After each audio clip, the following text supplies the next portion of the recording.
Hello and welcome to this Thursday edition of FreightWaves Now. I'm your host Anthony Smith, and coming up, Mike Baudendistel is going to give us a rail intermodal update. But first, we're going to go to Zach Strickland with the carrier update brought to you by PowerFleet. Stay tuned.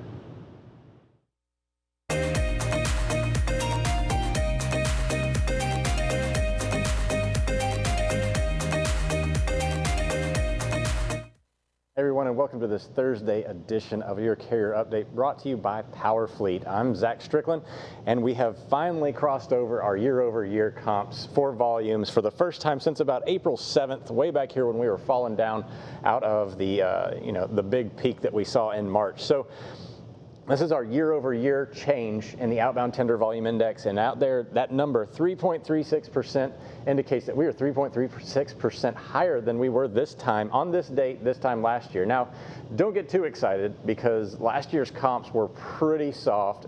We just had, the trade war escalation. A lot of volumes in the country really fell off, specifically on the West Coast. So we really, take this for what it's worth. We're roughly about a 97.15, 97.40, somewhere in there on the outbound tender volume index right now, which is not a great amount of freight moving through the country. But the good news is that we do appear to be on the up and up, and we are, it looks like, accelerating our growth rate, at least in mid-May, which, again, good signs for the carriers out there keeping their utilization up.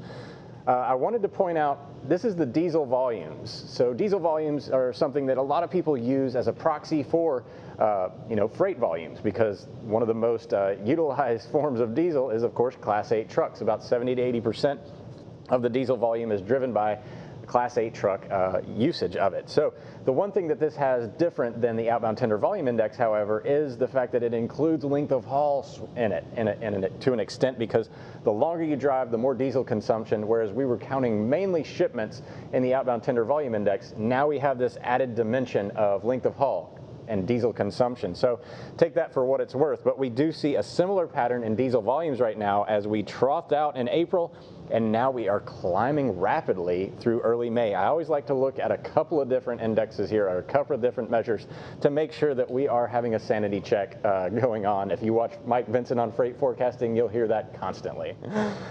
So outbound tender rejection index year over year, however, not showing a positive year over year comp at this point, down 1.31%, or it's 131 basis points versus this time last year. Still not showing a lot of growth on the outbound tender rejection index, indicating, is capacity tightening or loosening. The good news is that it doesn't appear to be loosening any more than it has been, but spot rates relatively floored out right now, not seeing a lot of activity. We don't expect to see too much there, but if the outbound tender volume index continues to increase at the rate that it is, we might actually have some form of disruption this summer, whereas we were thinking that may not happen. So keep an eye on that one.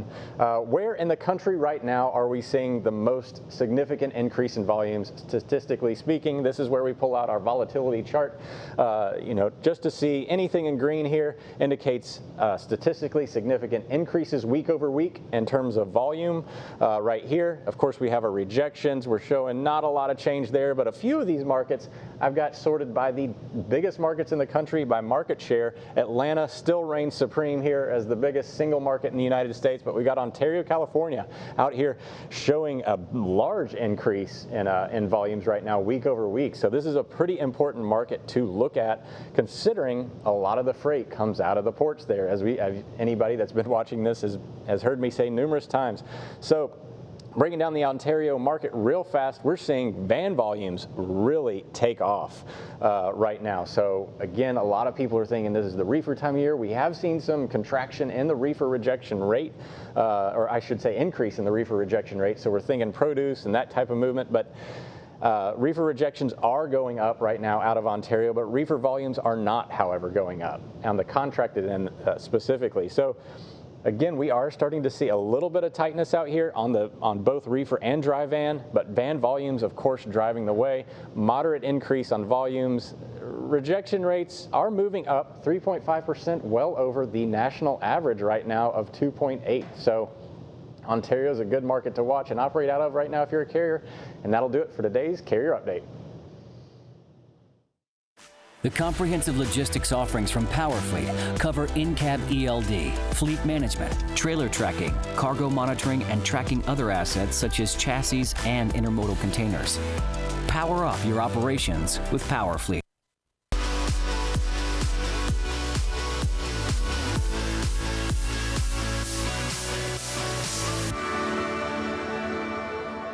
Hello and welcome to this Rail Intermodal update. I'm here with Mike Baudendistel. Mike, what's the latest? Well, a lot of our colleagues have been talking about freight volumes improving. So one place we really have not been seeing that is rail carload traffic. So you see this is the latest week, week 19, and it was the worst week of the year. So not exactly what we're seeing on OTVI and those things. Rail carloads down 27%.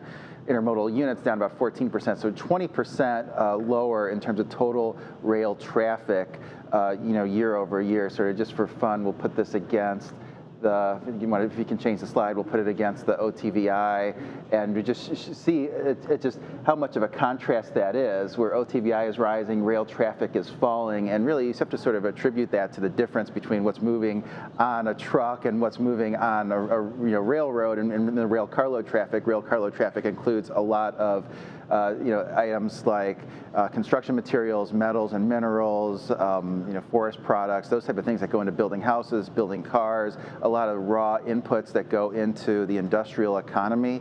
I think the consumers, they had this surge to replenish, shelves, and then, maybe now they've drawn down some of their personal inventories and are now going to be spending some of the stimulus money. But with the rail traffic, it's really more driven by some of the decision makers in the economy, business owners, those type of things. They're looking at construction and those type of things. On the next slide, we have a number of the different categories that the AAR breaks this down into. So this is on a year-over-year basis, and really just shows how, this is a red chart, but sort of look at the magnitude of some of these declines. Of course, coal is a perennial, weakness down 40%, but some of these others that are pretty cyclical, chemicals down 18%, petroleum products with the low fuel prices down almost 30%, but then some of these others like lumber down 23%, motor vehicles down about 90%. So really, even if you look at sort of the next slide and on a week-over-week basis,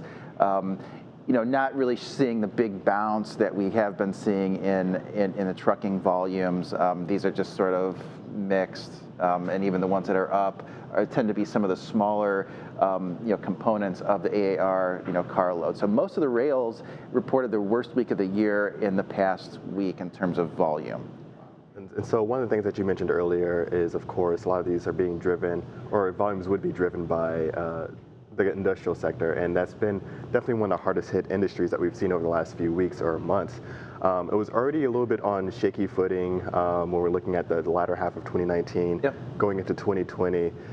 Does that put this sector or this segment into that much more of a dire situation because it's already was in a weak spot? This happens. Do you see that there's going to be some kind of stimulus needed in order to kickstart the industrial side?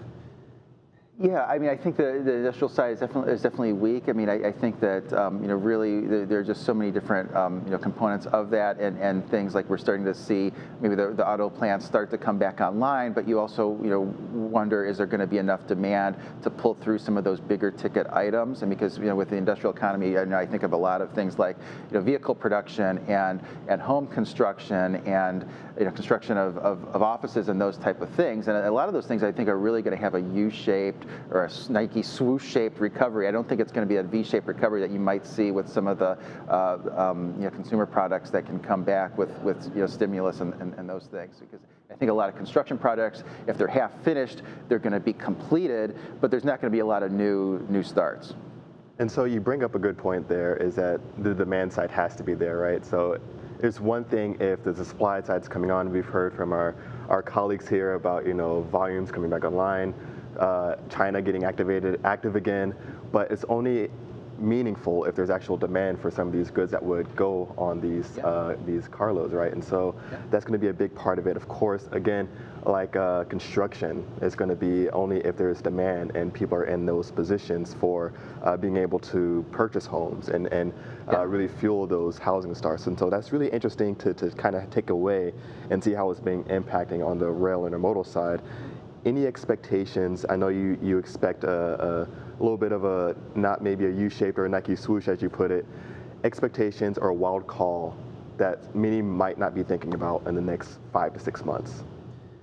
The next 5 to 6 months, I mean, I think it's some of this OTVI that's we've seen an improvement. I think some of that's going to come back down. Actually, I think a lot of that was sort of people got a $1,200 check, and for some people that's a lot of money. And they went out and bought a computer online or something like that. And even though there's a lot of extended unemployment benefits, I think there's a lot of things people are just very shaky about their job situation with just seeing these record levels of unemployment. So I think you might have just that might end up turning into a mound. And unfortunately going back down. I guess I'm the bear of the group here, but that's sort of what I'm expecting.